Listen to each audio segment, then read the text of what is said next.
Nous allons lire dans le livre des Actes des Apôtres, le chapitre 28. Chapitre 28, le verset 1 Actes chapitre 28. à 6. Allez-y. Actes chapitre 28, les versets 1 à 6. La parole de Dieu déclare: après nous être sauvés, nous reconnûmes que l'île s'appelait Malte. Les barbares nous témoignèrent une bienveillance peu commune. Ils nous recueillit tous auprès d'un grand feu qu'il avait allumé parce que la pluie tombait et qu'il faisait grand froid. Paul, ayant ramassé un tas de broussailles et l'ayant mis au feu, une vipère en sortit par l'effet de la chaleur et s'attacha à sa main. Quand les barbares virent l'animal suspendu à sa main, ils se dirent les uns aux autres: assurément cet homme est un meurtrier, puisque la justice n'a pas voulu le laisser vivre après qu'il a été sauvé de la mer. Paul secoua l'animal dans le feu et ne ressentit aucun mal. Ces gens s'attendaient à le voir enfler ou tomber mort subitement. Mais après avoir longtemps attendu, voyant qu'il ne lui arrivait aucun mal, il changeait d'avis et dit que c'était un Dieu. Amen. Amen. Quel témoignage, quelle histoire. Le thème de notre soirée d'intercession est intitulé « Secoue le serpent qui te mord dans le feu ». Secoue le serpent qui te mord dans le feu. Amen. Mes frères et sœurs, dans le contexte littéraire, nous savons tous que le livre des Actes des Apôtres a été écrit par Luc le médecin. Selon le canon, vers les années 62 à 64 après Jésus-Christ. Alors, ce livre raconte la progression de l'évangile entamé par les apôtres depuis Jérusalem jusqu'à Rome et l'accomplissement de la promesse de Dieu de donner ces croyants le Saint-Esprit. Et quand vous lisez le chapitre 1, nous voyons le maître de la mission promet à ses disciples qu'il recevra une puissance, celle qui leur viendra de la part du Saint-Esprit. C'est après avoir été rempli de la puissance de Dieu, l'apôtre Paul va entamer maintenant son ministère qui va caractérisé par plusieurs histoires et plusieurs miracles. Ici, nous sommes précisément dans le chapitre 28. Et l'événement qui se déroule se situe à la fin de son troisième voyage missionnaire. C'est-à-dire Paul, après avoir été arrêté à Jérusalem, son procès à Césarée et son appel auprès de César, Paul fut conduit à Rome comme prisonnier pour aller répondre ses accusateurs devant le roi César. La Bible déclare en chemin un vent violent accompagné d'un naufrage qui n'a pas été, un naufrage qui n'a jamais été comparable à un autre, c'est-à-dire un naufrage terrible a secoué le navire dans lequel se trouvait l'apôtre Paul. l'histoire nous dit que tous les passagers sont sauvés grâce à la prière prophétique de l'apôtre Paul. Conformément à la promesse de Dieu qui dit, je suis avec toi dans ton allée et je suis avec toi aussi à ton retour. La Bible dit, ils abordent ensuite sur l'île de Malte, où les habitants les manifestent une grande hostilité. C'est-à-dire, après avoir traversé la mer, malgré les ouragans, malgré la pression du naufrage, Paul et ses compagnons sont descendus à l'île de Malte, où ils ont été accueillis chaleureusement. Les habitants, voyant que j'étais des voyageurs, qui furent victimes d'un naufrage, et il pleuvait à ce moment, les habitants ramassaient des herbes, ils allumaient le feu pour réchauffer.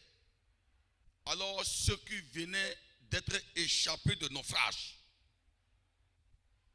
parce que l'île de Malte est une île froide, dont le feu a été allumé pour les réchauffer.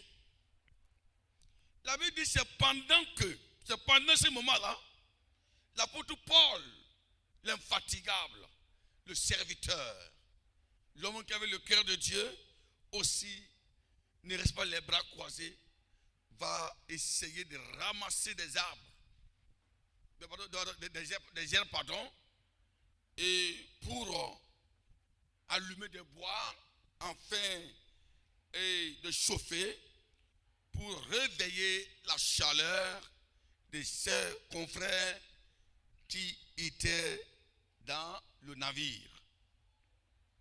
La Bible dit, pendant que l'apôtre Paul ramassait les herbes pour associer au bois dans le but d'allumer le feu, Paul va réveiller une vipère, donc qu'il avait ramassée entre ses mains, et la vipère le mordit et suspendit à sa main.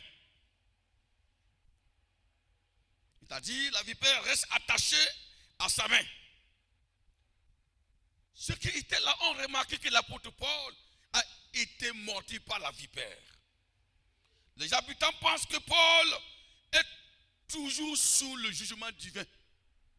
Vous savez, en ce moment-là, il y a une mentalité, lorsque un mal vous arrive, les gens pensent immédiatement que donc, c'est que Dieu est en train de te juger parce que ton cœur n'est pas pur.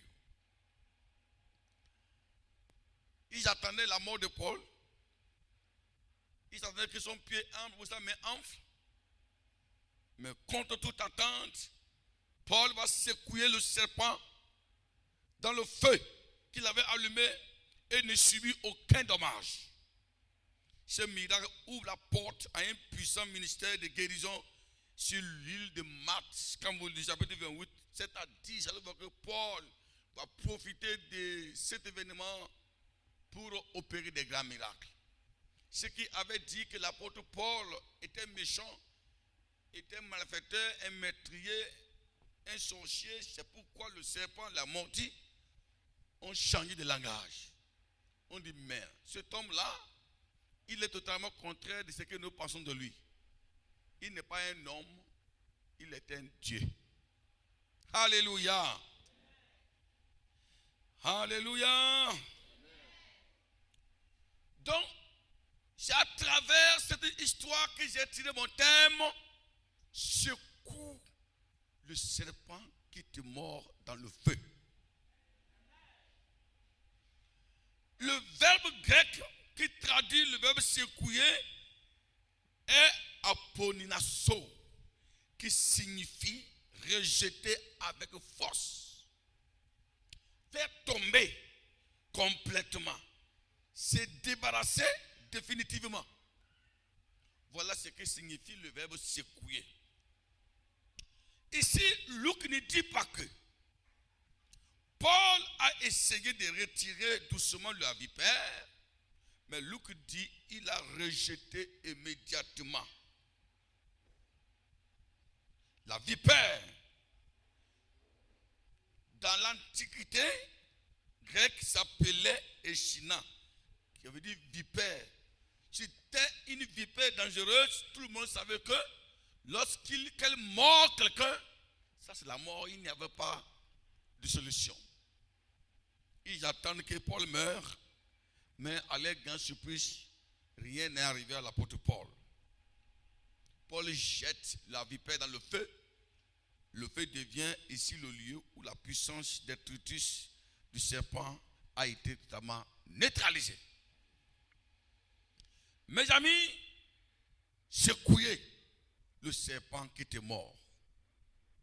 Débarrassez, rejetez avec force ce serpent qui était mort dans le feu. Alléluia. La grande question est celle-ci. Quelle est l'image du serpent qui était mort? Deuxièmement, le serpent n'est pas mordu n'importe où. Il a mordu la main que l'apôtre Paul utilisait pour ramasser. Que signifie la mort, la main, la morsure de la main?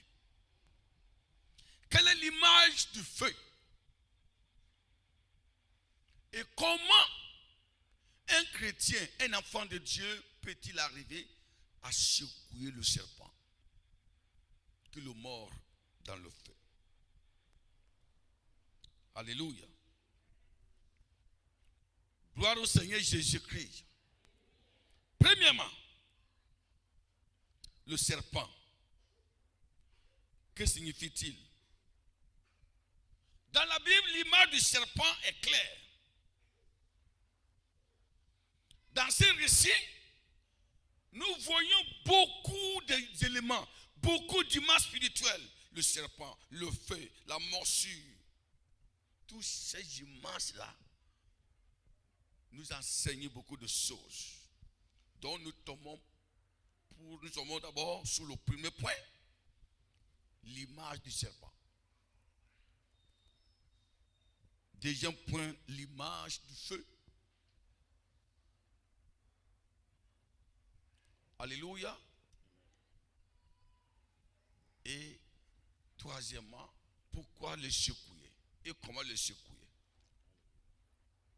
Le serpent ici est l'image de Satan et ces acolytes qui combattent contre le plan de Dieu dans la vie des hommes de destinée.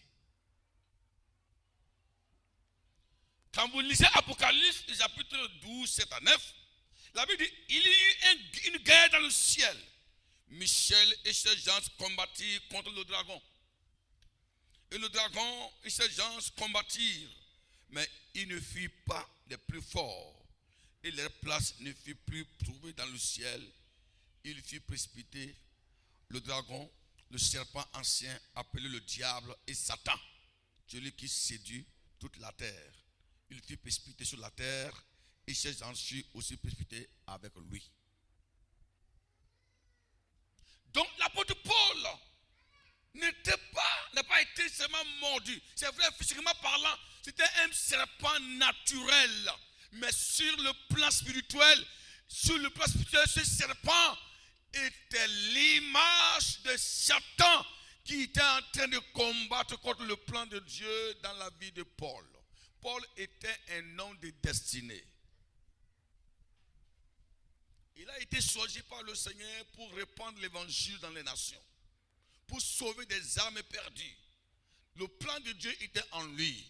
Dieu avait un plan dans sa vie. Dieu avait un plan dans son parcours. Dieu avait un plan dans sa prédication. Dieu avait un plan dans sa vocation. Ce plan de Dieu était d'utiliser ce grand homme de Dieu pour sauver les vies, pour répandre l'évangile partout où il passait.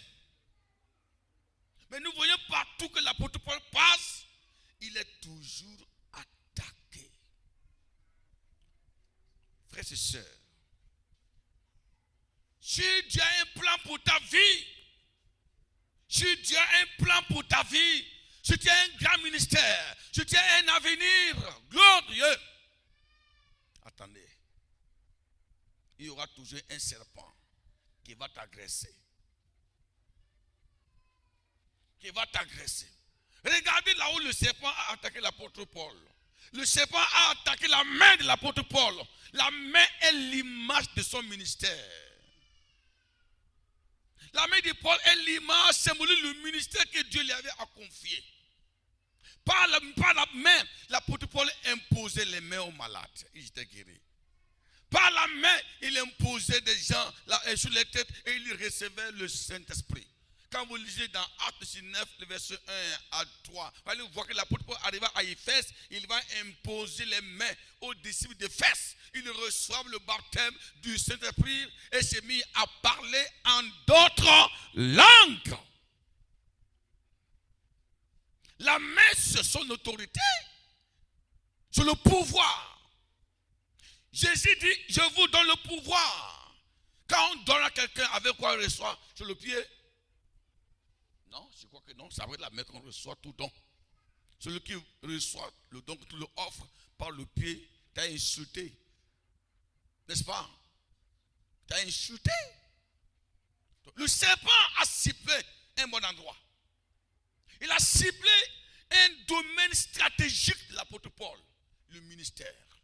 Dieu avait confié un puissant ministère à l'apôtre Paul et c'est là où le diable a ciblé. A ciblé. Mon frère, ma soeur, détrompez-vous. Satan n'a rien à voir avec ceux qui n'ont pas de ministère. Le diable n'a rien à voir avec ceux qui ne foutent rien à l'église. Il n'a rien à voir avec ceux qui s'amusent avec leur vie. Satan n'a rien à voir avec ceux qui n'ont pas de destinée. Quand tu vois Satan derrière un homme, derrière une femme, et assurez-vous que cet homme, cette femme, a quelque chose de très important en lui. Le diable poursuit toujours cela qui se trouve dans le plan de Dieu. Paul faisait quoi? Il était en train de servir. Au lieu qu'il s'asseye, mais lui-même ramasse les herbes pour chauffer. Et c'est pendant son exercice ministériel de secourir, d'aider les gens, qu'il a été attaqué par le serpent. Mais regardez très bien. La première attaque n'était pas là. La première attaque était le naufrage. Le vent attaque le navire de Paul. Les gens jetaient leurs colis dans la mer. Paul dit, calmez-vous. Un ange de l'Éternel m'avait apparu. Et j'ai dit que personne ne mourra parmi vous. Paul a sauvé des milliers. Il a sauvé des personnes. N'eût été la présence de Paul, il devait avoir un naufrage. Et tout le monde allait mourir. Mais grâce à la présence de Paul, personne n'est mort. L'ennemi n'était pas content. Le fait que l'apôtre Paul a sauvé des vies. Le fait que l'apôtre Paul a anéanti son plan. Alors il va se tourner contre cet homme en le mordant par la main. Par la main. Plus vous êtes un bienfaiteur, plus l'ennemi vous attaquera. Si votre ministère est de sauver des vies et de secourir ceux qui sont en train de mourir, vous aurez la visite des serpents. Le serpent vous attaque pendant que vous servez le Seigneur. C'est pendant que l'apôtre Paul était en train de ramasser les herbes. Et à ce moment-là,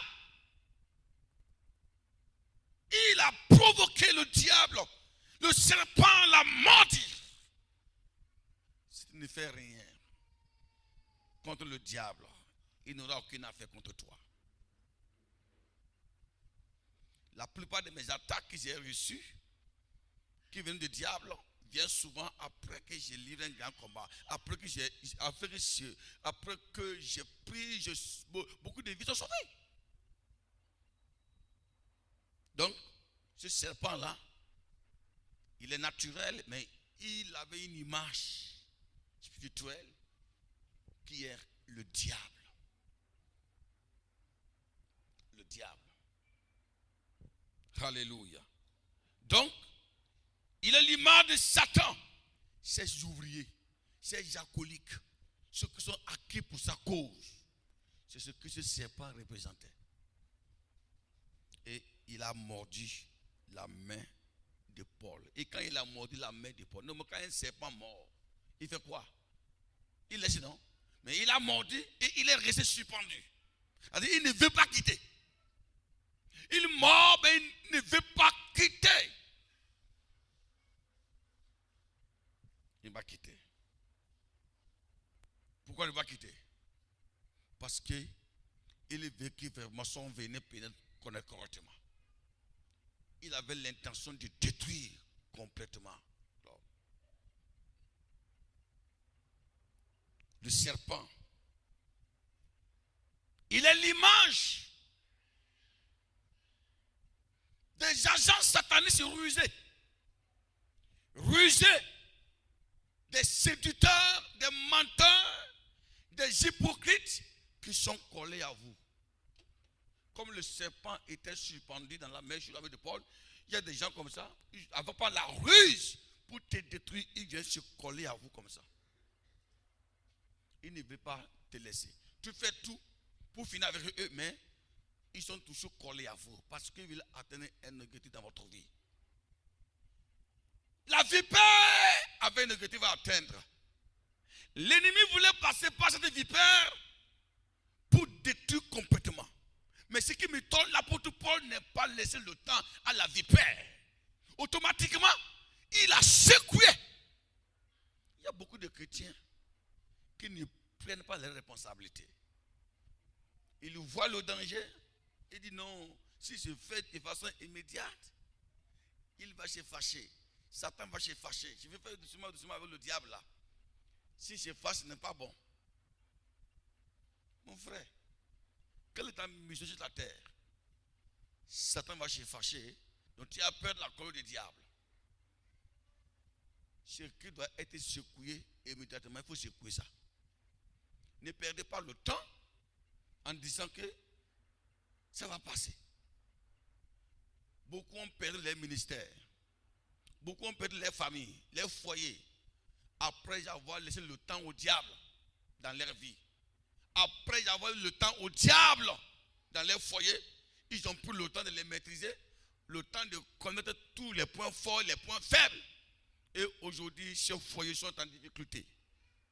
Si vous tendez la main au diable, il finira par prendre tout votre corps. Il faut secouer ce qui doit être secoué immédiatement. Le serpent est dangereux. Le diable est dangereux. Des hommes rusés sont dangereux. Des femmes rusées sont dangereuses. Ne perdez pas le temps avec des hommes envoyés par le diable auprès de vous. Ne perdez pas le temps avec des rusés auprès de vous. Débarrassez-vous d'eux, comme le verbe le dit. Il faut se débarrasser automatiquement. Ne perdez pas le temps avec le serpent. Le serpent est l'image de la tentation et des forces spirituelles qui vous éloignent de la présence de Dieu. Quand vous lisez dans Genèse chapitre 3, le verset 8 à 9, la Bible dit, ils entendirent la voix de l'Éternel, Dieu, qui parcourait le jardin vers le soir, et l'homme et sa femme se cachaient loin de la face de l'Éternel, au milieu des arbres du jardin. Mais l'Éternel appela l'homme et il lui dit, où es-tu? Il répondit, j'ai entendu ta voix dans le jardin, j'ai eu peur, parce que je suis nu et je me suis caché. Pourquoi Adam et Ève ont fui loin de la présence du Seigneur? Parce qu'ils ont été victimes d'une attaque satanique. Le diable les a tentés, il les a eus. Il a injecté dans leur corps, dans leur esprit, le venin du péché. Et ils ont fui loin de la présence de Dieu. Il y a des hommes qui vous éloignent de la présence de Dieu. Il y a des femmes qui vous éloignent de la présence de Dieu. Il y a des amitiés qui vous éloignent de la présence de Dieu. Il y a des dialogues qui vous éloignent de la présence de Dieu. Il y a des causeries qui vous éloignent de la présence de Dieu. Hein? Il y a des collègues, même pasteurs, des collègues, enfants, frères, qui vous peuvent vous éloigner de la présence de Dieu. C'est pourquoi, en tant qu'enfant de Dieu, n'accordez pas du temps de votre vie à n'importe qui. Ne donnez pas de temps de votre vie à n'importe qui. Il y a des hommes, quand vous les offrez 5 minutes de votre vie, 10 secondes de votre vie, 20 minutes de votre vie, ils vont vous éloigner de la présence de Dieu. Ève a donné seulement un temps au serpent. Un temps au serpent. Le serpent a tourmenté sa tête. Le serpent a coupé sa relation avec Dieu. Le serpent, alors là, est éloigné de la présence de Dieu. Ce n'est pas toute personne qu'il faut aborder. Toutes les relations ne sont pas bonnes. Vous perdez de temps, vous bavardez trop. Il y a des gens qui sont faibles. Ils n'ont pas une vie de prière puissante. Ils n'ont pas une vie connectée avec le Seigneur. Parce que les hommes, les femmes avec qui elles ont l'habitude de causer là, ce sont des hommes qui les éloignent de la présence de Dieu. C'est ça. C'est pourquoi l'apôtre Paul n'a pas perdu le temps. Quand le serpent l'a mordu, il était sous ça. Paul a secoué immédiatement. Il a secoué le serpent là, immédiatement. Que fais-tu avec des amis venimeux que tu as dans ta vie? Que fais-tu avec des amis venimeux? Avec des relations venimeuses que tu as dans ta vie, dans ton foyer? Oh, mon foyer, ça ne marche pas. Ma vie, ça ne marche pas. Avec qui tu marches? Avec qui tu causes? Je ne sens plus Dieu dans ma vie. Quand je prie, je ne sens plus Dieu me visiter. Je ne sens plus la présence de Dieu dans ma vie. Mais avec qui tu causes? Ce que tu dis là, est-ce que ça vient de Dieu? Ève a pris le temps de dialoguer avec qui? De dialoguer avec le diable. Comment tu peux tenter de dialoguer avec un agent sataniste tous les temps et vouloir être au même moment connecté avec le Seigneur? Ce n'est pas possible. La chair et l'esprit ne peuvent cohabiter ensemble. Soit elle vous éloigne de Dieu, soit tu t'éloignes de lui. Voilà ce qui s'est passé. Le serpent est dangereux. Le serpent symbolise des attaques spirituelles inattendues. Il y a des attaques que vous n'attendiez pas. Au moment où vous pensez que tout est bon. Tout est bon. Elles viennent de façon subite. Des attaques inattendues sont plus dangereuses que des attaques prévues par l'ennemi, averti. Quand un ennemi ne vous avertit pas qu'il est là, il est plus dangereux, même s'il est faible. Il est dangereux. Il est dangereux. Voilà comment le diable fait. Il vous envoie des gens qui sont en train de causer avec vous pour vous distraire, pour vous éloigner de Dieu. Et pendant ce temps, il envoie encore d'autres pour vous attaquer. Il sait qu'au moment où tu es distrait, il peut t'atteindre facilement. Facilement. J'ai suivi un témoignage de la semaine. Ça s'est passé ici à Parakou. Un jeune gens a pris une femme. Or, la femme fait partie des braqueurs. Il a pris le jeune gens. Il dit que je vais à tel endroit. Le jeune gens l'a remorqué. Arrivé à l'endroit, elle est en train d'embrasser le jeune gens pour le distraire.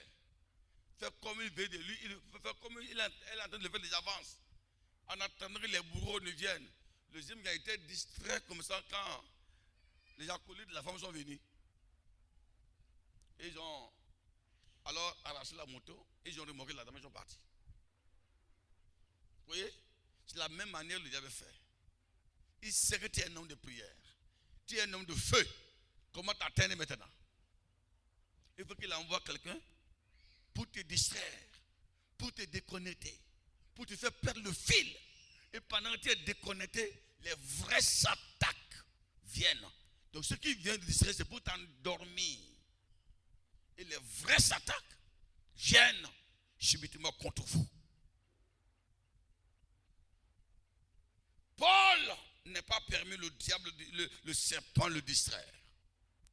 Il a secoué la vipère. La vipère là peut être ton ami. Peut-être là ton ami avec qui tu causes. Quand vous vous assemblez, vous causez sur quoi?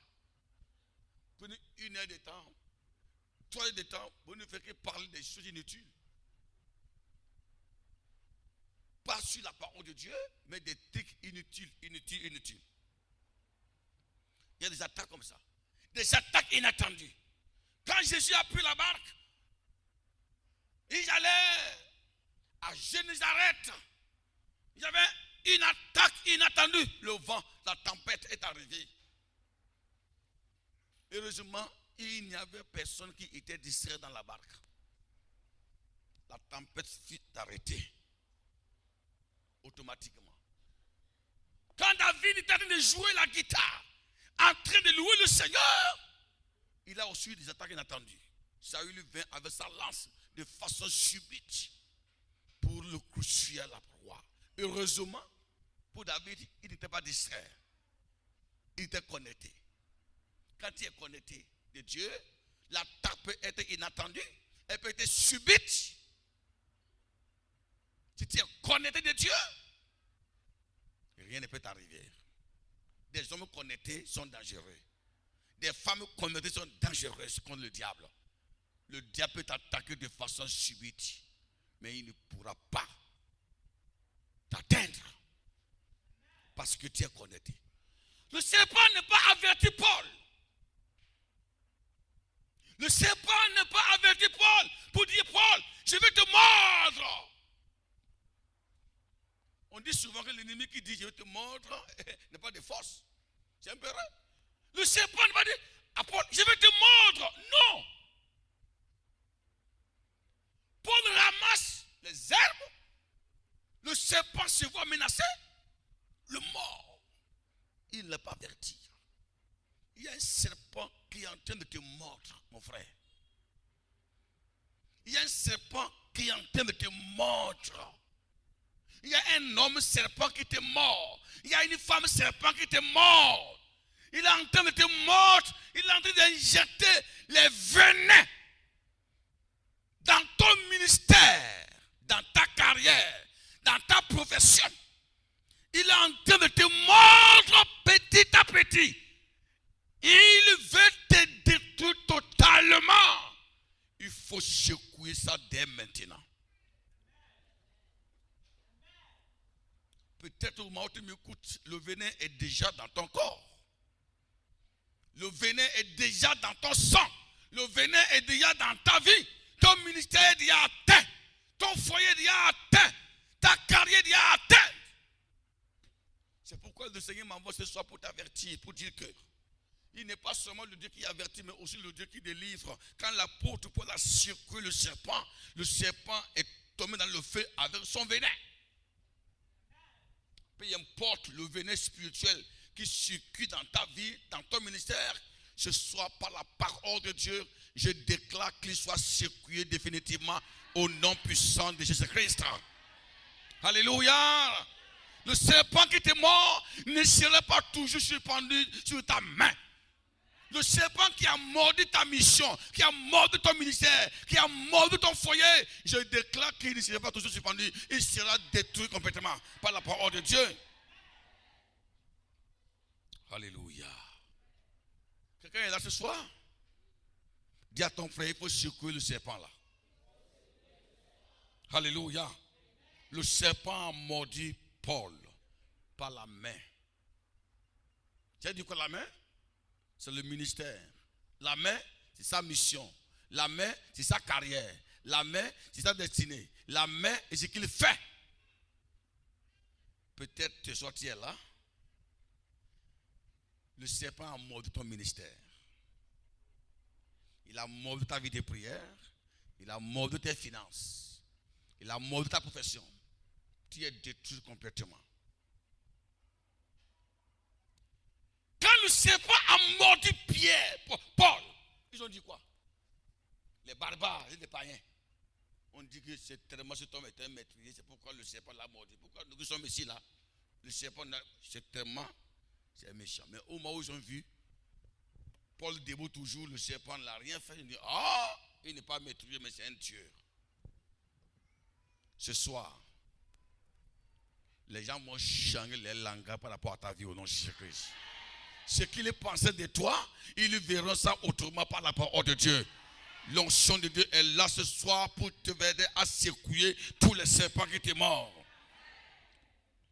Le serpent mort, Paul. La morsure du serpent, ici, représente les malédictions, les paroles destructrices, les maladies, la sorcellerie, les persécutions et les découragements qui te subissent. Voilà. Quand on te maudit, c'est que la malédiction est comme quoi un venin qui détruit, qui circule. La Bible déclare la langue est puissante. Par la langue, on peut te détruire. Par la langue, on peut te tuer. Par la langue, on peut t'appauvrir. Par la langue, on peut te paralyser. Paralysé. Je me rappelle un jour, pendant que j'étais en train de servir, le diable a passé par un homme qui m'a dit ceci. Oh, toi Mathieu, quand tu vas finir ta formation théologique, tu ne pourras même pas garder même 3 membres. J'ai dit au nom de Jésus-Christ, je garderai des centaines, des milliers de membres. J'irai loin par la grâce de Dieu. J'ai pris la parole. J'ai détruit automatiquement la morsure qui m'a envoyé là. Alléluia. Il faut apprendre à détruire complètement la morsure, le venin qui est en toi. Quelqu'un est là? Donne-moi ta main ce soir. Je lève ma main vers toi. La main qui est levée vers toi est une main d'onction.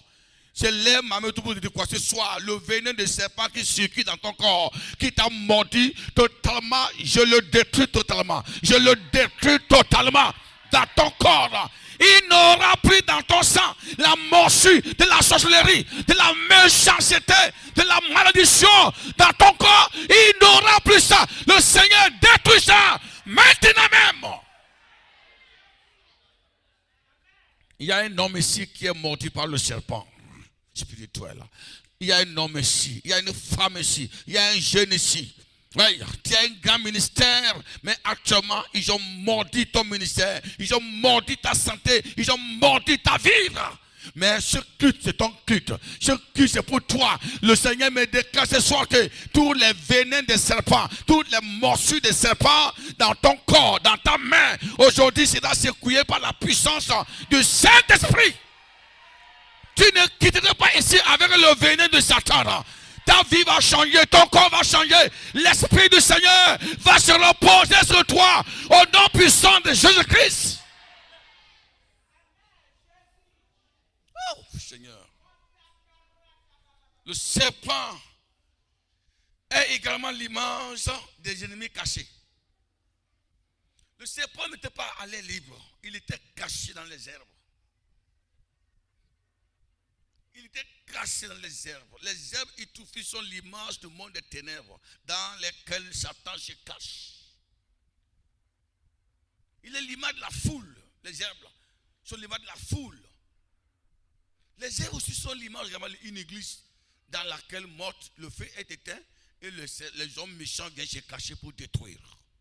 Les herbes sont aussi l'image de la famille dans laquelle la présence de Dieu est en puissance et les méchants viennent se cacher pour détruire les biens.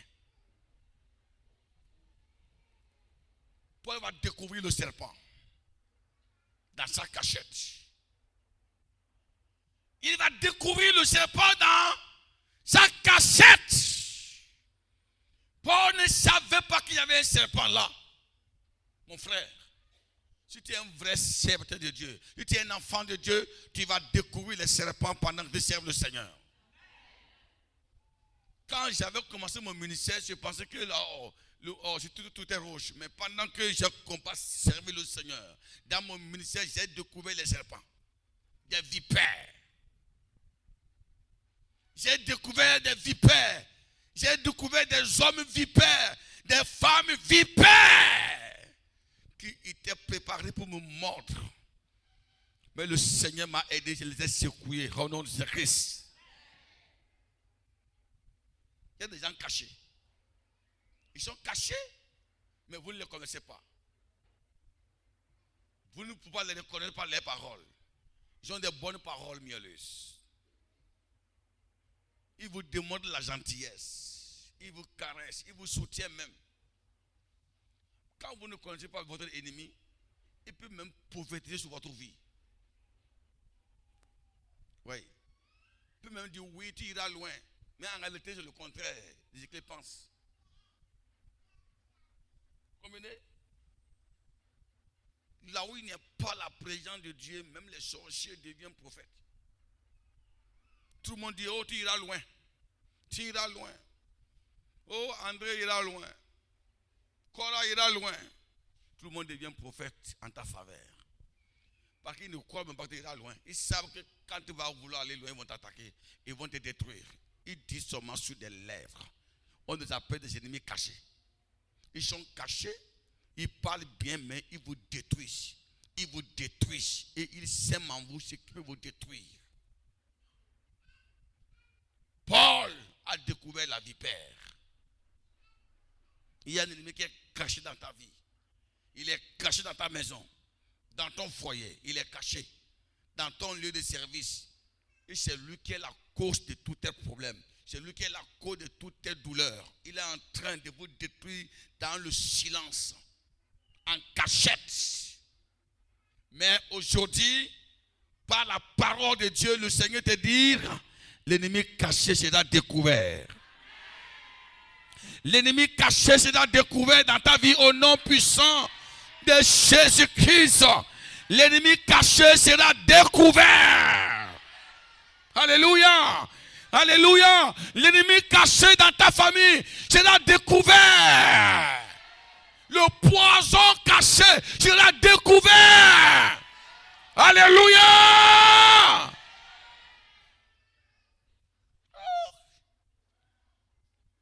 La Bible dit, le serpent a été révélé, selon vous. Comment le serpent est sorti de sa cachette? Comment? Le serpent est de sa cachette. C'est le feu. Quand ils ont allumé le feu, c'était un endroit humide. Le serpent n'a pas pu supporter la chaleur du feu. C'est en ce moment qu'il est sorti. Alléluia. Le feu est l'image de la présence de Dieu. Le feu représente la puissance du Saint-Esprit, selon Actes 2:1. Le feu symbolise la puissance de l'onction qui secoue, qui dérange les démons cachés. Le feu est l'image de la présence de Dieu qui menace la sécurité de Satan. Le feu est l'image du pouvoir du Saint-Esprit qui menace la sécurité des démons. Quand le feu a été allumé, Satan s'est vu menacé. Le serpent s'est vu menacé. Il se dévoile. C'est pour vous dire quoi? Satan n'arrive pas à se cacher. Il n'arrive pas à se dissimuler là où le feu brûle. Satan aime cacher là où tout est humide. Mais une église enflammée par le feu de Dieu, le diable n'arrive pas à y trouver refuge. Il est menacé. C'est pourquoi l'objectif de Satan est de faire en sorte que l'église ne soit pas dans la chaleur spirituelle. Il veut que l'église soit dans la chaleur, dans l'humidité. Le serpent a été réchauffé par le feu. Il n'est pas supporté et il fuyait quand Paul l'a ramassé. Paul l'a ramassé. Donne-moi ta main ce soir. Je prie que ta main soit le feu au nom de Jésus-Christ. Que partout où tu te trouves, la sécurité de Satan soit menacée par ta présence. Tout ennemi caché dans ta maison, dans ton foyer, dans ton ministère, soit dévoilé au nom puissant de Jésus-Christ. Alléluia. toute amitié venimeuse, toute amitié diabolique, toute amitié destructrice qui est en train de te ruiner, de te détruire, soit dévoilée au nom puissant de Jésus-Christ. Le feu représente le jugement de Dieu. Le feu représente le jugement de Dieu. Là où il y a le feu, le diable ne se cache pas. Non. Quand l'apôtre Paul est arrivé en Samarie, il est prié pour le baptême du Saint-Esprit, n'est-ce pas? Simon le magicien est venu dire à Paul, combien il faut te payer pour avoir le miracle. Paul le dit quoi? Tu penses que c'est à prix d'argent que tu peux avoir le pouvoir de Dieu? Ton cœur est mauvais, tu es un sorcier. Ton cœur est amer. Il y a un fil amer qui est attaché à ton cœur. Tu es maudit. Il dit, wow, pardonnez. C'est vrai, je suis sorcier, effectivement. Qu'est-ce qu'il a découvert? Le feu du Saint-Esprit. Paul arrive à Paphos. Il ne savait pas qu'il y avait le représentant de Satan à Paphos. Il était caché, un homme qui se montrait gentil. Alors que c'était un venin, un serpent, il était une vipère venimeuse qui détruisait toute la zone. Pendant que Paul prêche, cet homme essaie de contrôler le ministère de Paul. Il n'y avait pas de fruit. Le feu de Paul a été allumé. Allumé. Le feu va révéler Paul qu'il y avait un représentant de Satan à Paphos qui a vécu les gens. Paul va dire à cet homme, bas Jésus, ennemi de Satan, ennemi de Dieu, pardon, ennemi de Dieu, Satan, vipère, serpent. Jusqu'à quand ne vas-tu cesser de persécuter les voies saintes de Dieu? Tu deviens aveugle, il devient aveugle en même temps. Mais au début, là, parce que le feu n'était pas encore allumé, c'est pourquoi Paul ne savait pas. Mais quand le feu est allumé, Paul l'a su en même temps. Ce soir, tu sauras ce qui est caché dans ta vie. Dieu va faire quelque chose dans ta vie. Dans ton ministère, tu feras quelque chose de très grand. Un jour, je prêchais dans une conférence. Un grand sorcier est apparu. Il était en boubou blanc. Mon appareil que j'ai gardé a été complètement grillé. Un appareil neuf, j'avais pris ça à 300 000. J'ai grillé automatiquement en pleine prédication. J'ai senti mes mâchoires qui voulaient se coller. Une fraîcheur a commencé à m'attaquer. Et j'entendais le murmure du Saint-Esprit dans mon oreille qui dit, tu es la cible de Satan. Prends ta responsabilité et défends-toi. J'ouvre ma bouche, je dis, j'ai parlé, il y a un sorcier ici qui est en train de me menacer. Mais aujourd'hui, le Seigneur le mettra en nuit. À peine je parle, je tombe et apparu par la foule. L'Esprit de Dieu m'a dit, ordonne, mets-le en nuit. J'ai dit, déshabille, j'ai dit, le feu de Dieu te consume. Déshabille-toi. Il s'est déshabillé. Il a enlevé le chemise, le boubou, il a déposé. J'ai dit, déshabille-toi. Il enlève le pantalon. Déshabille-toi. Il enlève la culotte. Déshabille-toi. Il enlève son slip. Et le pays-bas était libre maintenant. Il est sauté en haut. Il est tombé par terre. Et Dieu a passé par là pour enflammer toute la foule. C'était le feu de Dieu qui était là. Le diable existe, les démons existent. Je connais des gens qui sont morts par manque de feu. Des femmes qui sont mortes par manque de feu. Tu es en train de mourir actuellement parce que le feu te manque. Tu es en train de mourir. Le diable est en train de te détruire petit à petit. Mais gloire soit rendue à l'Éternel parce que tu es descendu dans une maison de feu. Et tu ne mourras plus au nom de Jésus-Christ. Le Seigneur va te récupérer. Paul secoue le serpent dans le feu. Pourquoi l'apôtre Paul secoue le serpent dans le feu? Parce que le feu détruit le pouvoir du serpent. Le serpent n'arrive pas à supporter. Quand il a mis le serpent dans le feu, ça veut quoi? Le serpent a été consumé. Le serpent a été détruit. Le feu l'a neutralisé complètement. Ce soir, le feu de l'onction neutralise ta maladie. Neutralise ta santé, ta maladie. Neutralise l'avortement. Neutralise l'avortement. Quel que soit tout ce qui est dans ton corps, le feu de Saint-Esprit neutralise là. Au nom puissant de Jésus-Christ. Il faut écouter ces messages avec la foi. Parce que quand tu écoutes avec la foi, le miracle peut avoir lieu maintenant même par la parole de Dieu.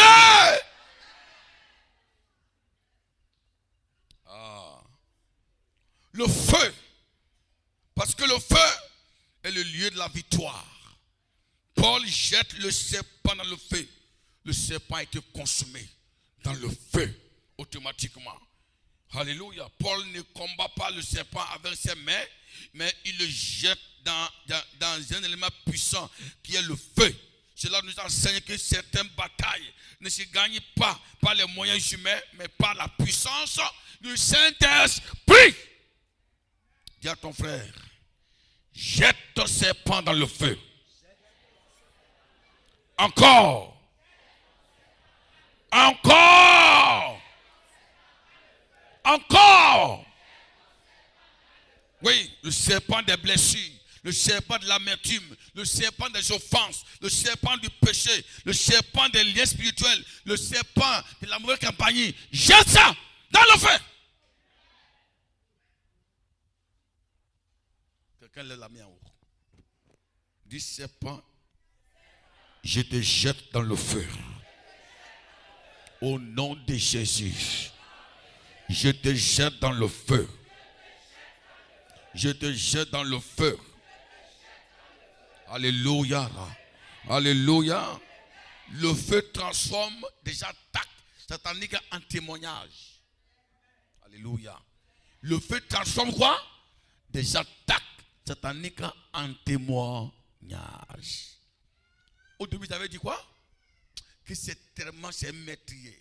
Mais quand ils ont vu le serpent consumé par le feu et que rien n'arrivait à la porte de quoi? Oh, ce n'est pas un meurtrier, mais c'est un Dieu. Le témoignage sera grand.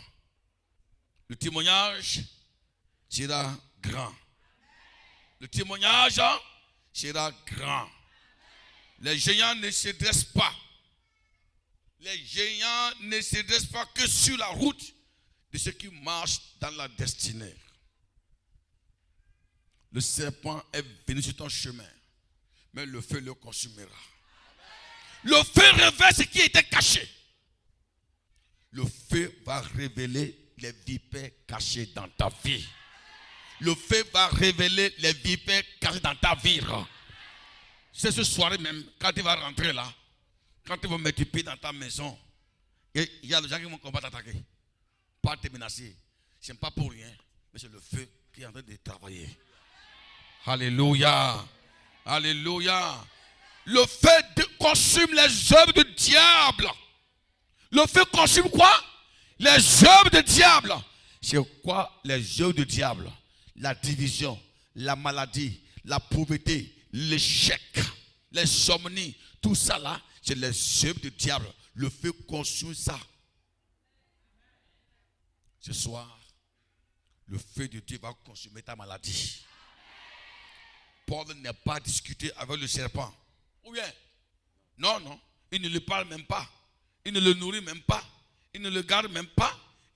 Mais il le secoue. À part d'aujourd'hui là, il faut nourrir les serpents. Mais il faut les secouer. Il faut les secouer. Il y a des gens, tu fais du bien, ce sont eux qui se lèvent contre toi. Ceux-là que tu as nourris là, tu as fait du bien, ce sont eux qui se lèvent contre toi, qui t'attaquent même. C'est les serpents ça. C'est les serpents. Tu pensais que c'est des bonnes personnes. Tu as fait du bien, c'est les mêmes personnes qui se lèvent contre toi, qui t'attaquent, qui cherchent ta mort. J'ai même que cotiser l'argent pour fabriquer ton orgueil. Voilà. Ils attendent le jour de ta mort. Quelqu'un attend le jour de ta mort. Mais tu ne mourras pas. tu vas aller à leur enterrement. Alléluia. Alléluia. Alléluia. Le feu a consumé le serpent. Lève ta main, le Seigneur. Ce soir, tu reçois une onction qui consume les serpents. Tu reçois l'onction qui consume les serpents. Au nom puissant de Jésus-Christ de Nazareth. Alléluia. Comment secouer le serpent? Comment secouer le serpent? Il faut le secouer par la foi. Paul savait que le serpent là qu'il a mordu était un serpent qui tue. Mais par la foi, Paul le secoua. Par la foi. Il faut le secouer par la parole. Alléluia. David a secoué la mort, n'est-ce pas? Il a dit quoi? Je ne mourrai pas. Je vivrai et je raconterai les œuvres de l'Éternel. Pendant que vous confessez la parole comme ça, là, il y a l'onction qui vous pénètre. Quand vous prononcez la parole de Dieu contre les attaques de Satan, l'onction de Dieu descend. Ça veut dire quoi? L'Esprit de Dieu, la parole est quoi? Est l'épée de l'Esprit. Si la parole est utilisée en même temps, le Saint-Esprit se réveille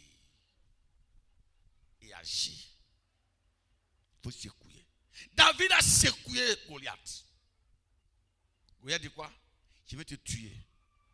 Donne ton corps aux oiseaux de la terre. Mais David dit quoi? Aïe, tu te trompes. Au contraire, c'est moi qui vais te tuer. Tu viens contre moi par les épées et moi je viens contre toi.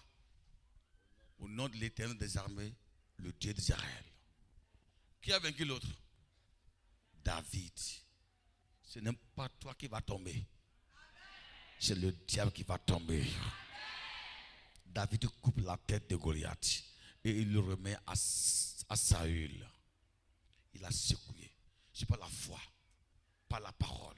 Et enfin, par l'onction. Par l'onction, par la puissance. Quand il n'est pas l'onction, la parole est sèche. Quand il n'y a pas l'onction, la parole est sèche. Mais quand il y a l'onction, la parole devient une bombe qui détruit totalement le camp de Satan. Aujourd'hui, ce soir, Dieu veut te bénir. Dieu veut t'utiliser.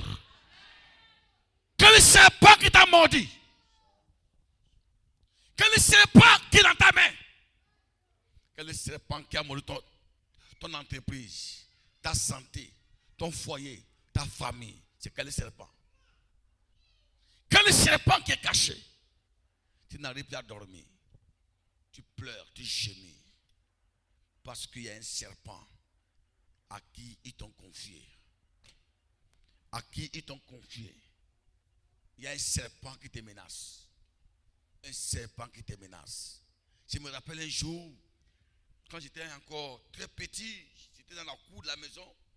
Mon papa était un homme de prière. Il peut prier le matin jusqu'au soir. La nuit, on a pu prier. Donc, on a fait le culte un jeudi. On était allé dans ma clôture pour manger. On met le repas au milieu. Tout le monde regroupe autour du repas, en cercle. Et on mangeait. Et quand on a fini de manger, on mangeait. Je me suis levé, aller prendre de l'eau. J'ai vu une vipère qui était derrière moi. La vipère était morte, consumée, brûlée. Qui a brûlé la vipère? Rien. Rien. C'était un mystère. Un mystère. Un jour, ma grand-sœur est allée pour attacher le mouton à l'arbre dans la brousse. Et la vipère est venue. Elle a mordu la paupière de ma grand-sœur. Je me rappelle le jour où mon papa était en complet. Il devait aller à la prière un dimanche matin. Il dit après, quand ma soeur a crié, le sang coulait ici, ça versait dans l'œil. J'étais petit, j'ai vu mon vieux se précipiter. Il allait attrapé ma grande soeur. Il dit, le mal ne continuera plus. Ça, il dit, le mal ne continuera plus. Au nom de Jésus. C'est ce qu'il a dit. Il dit, va te laver. Va te laver. Elle est partie se laver. Mon papa, il n'était pas un pasteur. Il n'était pas un pasteur, mais un homme de prière. Elle est allée se laver. Elle a porté sa robe. Nous sommes allés à l'église.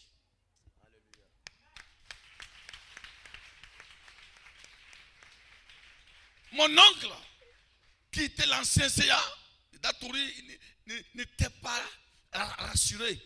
Il dit non. Il a pris ma grand soeur. Après, ma soeur, ma grand soeur, aller aux soins. Toute la journée. Rien. Il n'a rien. Ils ont méfié l'œil, il n'a rien. Rien. Et c'est fini. Jusqu'aujourd'hui. Elle n'a aucun problème de santé. L'onction. Écoutez bien. L'onction, ce n'est pas l'abusement. Ne soyez pas des chrétiens pauvres à l'esprit. Pauvres en onction. L'onction doit couler dans votre vie. Si tu as l'onction, tu peux réussir partout. Ce soir, Dieu veut débooster. Il veut décoller ta vie. Il veut faire rebondir la puissance que tu as perdue dans votre vie. Il veut travailler en vous. Il veut faire en sorte que tous les serpents qui te mordent soient secoués. L'onction est là ce soir. Que le serpent qui te mord, que le serpent qui t'a blessé, aujourd'hui, la plaie sera guérie. Dieu va te restaurer par sa puissance. Lève ta main vers le Seigneur. Qui a cru à la parole de Dieu? Qui a cru à la parole de Dieu? Je t'ai cru, réponds, dis, j'ai cru à la parole de Dieu. J'ai cru à la parole de Dieu. Tu as cru à la parole de Dieu? Dis, Seigneur, j'accepte ta parole. Tu es mon protecteur. Tu es ma vie. Seigneur, il n'aura plus de venin dans mon corps, dans mon sang. Aujourd'hui, comme tu l'as fait dans la vie de Paul, Seigneur, fais-le pour moi. Comme l'apôtre Paul a secoué le serpent. Aujourd'hui, Seigneur, je vais secouer mon serpent. Peu importe le nombre d'années, il est resté coché à ma vie. Je vais le secouer. Au nom de Jésus. Seigneur, donne-moi l'onction de Paul, la foi de Paul, la parole de Paul. Je vais secouer le serpent. Je crois ce soir, tu me donneras l'onction, la puissance pour secouer toute attaque maléfique au nom de Jésus-Christ. Ça fait longtemps, le venin du serpent m'a arrêté, ça m'a bouleversé, ça m'a ruiné. Aujourd'hui, ce venin-là mourra au nom de Jésus-Christ. Seigneur, je crois à l'onction. Seigneur, je crois à l'onction au nom de Jésus-Christ. Je vais te demander de tiens-toi debout. Est-ce que tu crois à la puissance de l'onction?